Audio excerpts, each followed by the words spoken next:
On a recent Saturday in Shanghai, hope and desperation filled the air.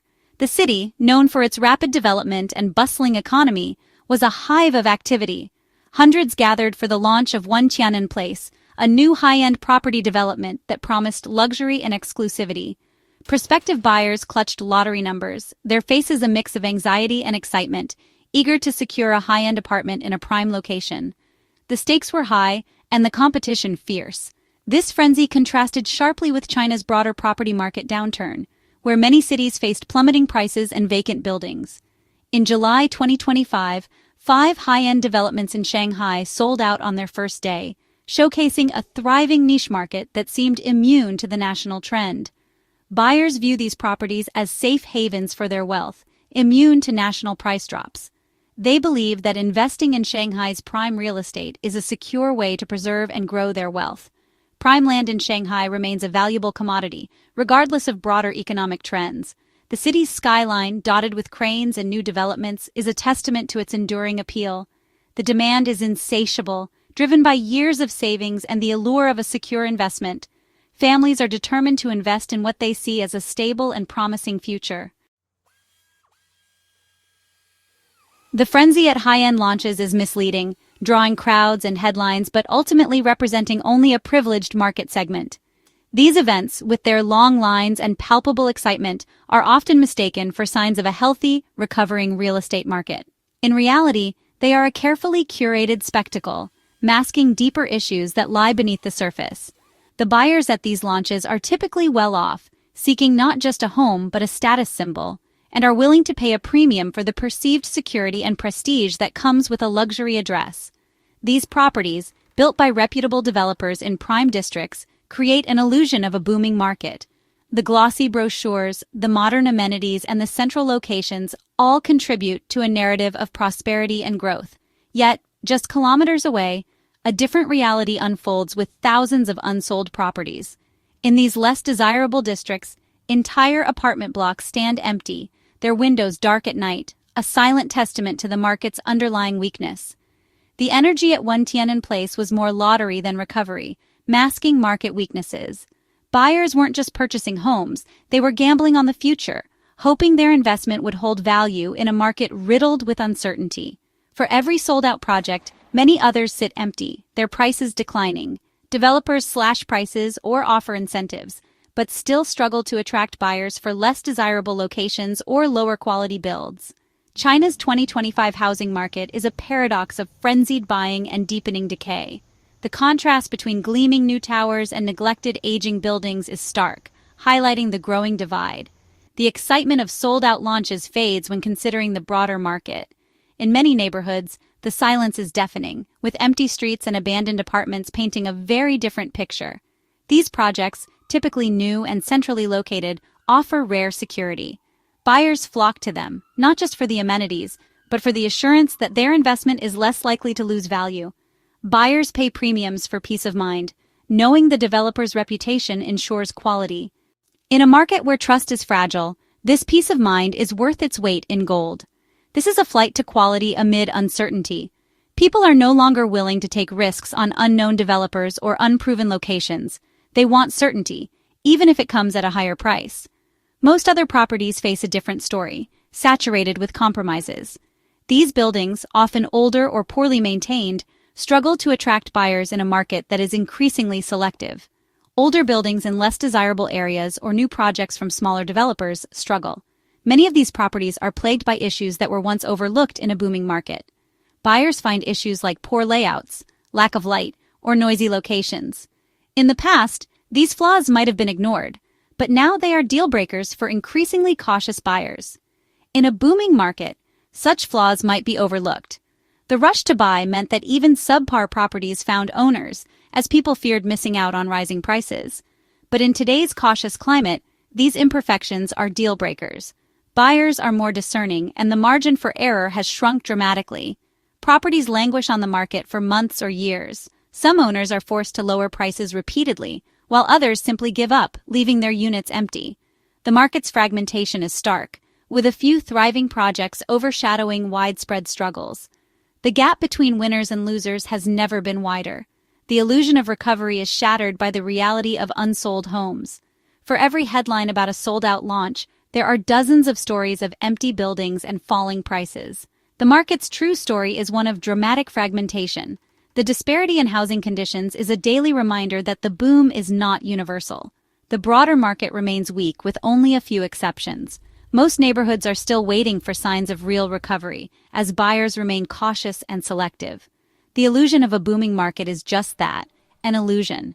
Beneath the surface, the hidden flaws of a divided market are becoming impossible to ignore, and the path to true recovery remains uncertain. Andre Wu's story highlights the frustrations of affluent buyers in this fractured market. With a budget of 15 million yuan, she found properties consistently disappointing. Raising her budget to 25 million yuan, she still couldn't find the perfect home. The issue wasn't a lack of properties, but a lack of quality ones. Even high-priced homes had non-negotiable drawbacks. WU's experience shows that more money doesn't solve the problem. The market fails to provide what discerning buyers seek, even at the higher end. Quality remains elusive, despite increased budgets. In an ambitious move to revive the struggling property sector, Beijing has rolled out a series of stimulus measures, with a particular focus on lowering mortgage rates. This policy shift is designed to inject new life into the real estate market, which has faced significant challenges in recent years. By making home loans more affordable, the government hopes to restore confidence among both buyers and developers, and to stabilize a sector that is crucial to China's overall economic health. Lower rates mean that monthly payments are reduced, making even high-priced properties seem within reach for more families. This change is especially significant in major cities where housing costs have soared and affordability has become a major concern for young professionals and growing families alike. For buyers like Andre Wu, the drop in rates was a game-changer. It played a crucial role in her decision to increase her budget and consider properties she previously thought were out of reach. With reduced financing costs, Andre found her concerns about long-term debt easing. The lower rates allowed her to qualify for a larger loan, opening up more options and giving her greater confidence in her purchase. These supportive policies are not just for first-time buyers. They also aim to help existing homeowners upgrade to better homes and to encourage families to move into new developments, supporting the entire housing ecosystem. By making borrowing cheaper and more accessible, the government is hoping to stimulate demand, boost sales, and ultimately restore momentum to the property market.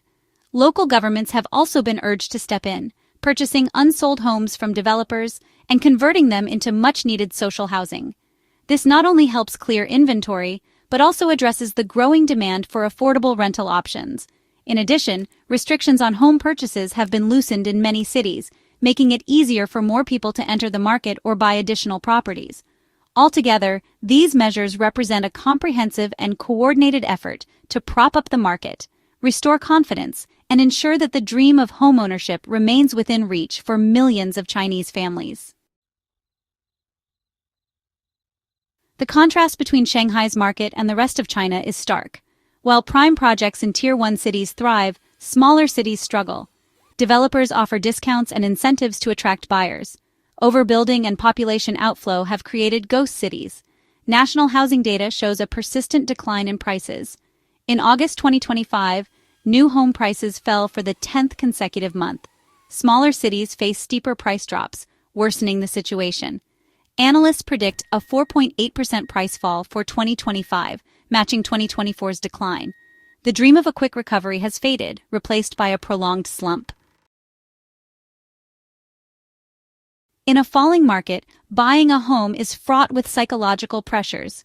For some, like Shanghai's premium buyers, fear is the primary motivation. It's not fear of missing out on a rising market, but fear of losing value. Buyers believe prime real estate will hold value, like in London or New York. They seek peace of mind from owning a tangible asset. This rush to buy is a defensive strategy to protect wealth. Since 2021, the Chinese government has balanced preventing a housing collapse with avoiding a financial crisis. It has slashed mortgage rates and dismantled purchasing restrictions. Local governments buy unsold apartments from struggling developers. This intervention is one of the most significant in recent history. Billions of yuan support developers, banks, and homebuyers. The central government aims to restore confidence and stabilize prices. Policymakers hope the stimulus will reverse negative sentiment. The flood of stimulus seeks to turn the tide of the crisis. The fall of China Evergrande Group epitomizes the property crisis. Once a titan, Evergrande's collapse marked the end of an era. Its default in 2021 sent shockwaves through global markets. The saga of failed restructuring and legal battles followed. Evergrande's downfall left unfinished apartments and unpaid suppliers. It became the poster child for the industry's systemic problems. The collapse highlights the sector's reckless expansion. As 2025 ends, China's housing market shows persistent weakness with isolated strengths. Government stimulus prevented a financial meltdown but failed to spark recovery. A structural shift in the economy and sentiment is the root cause.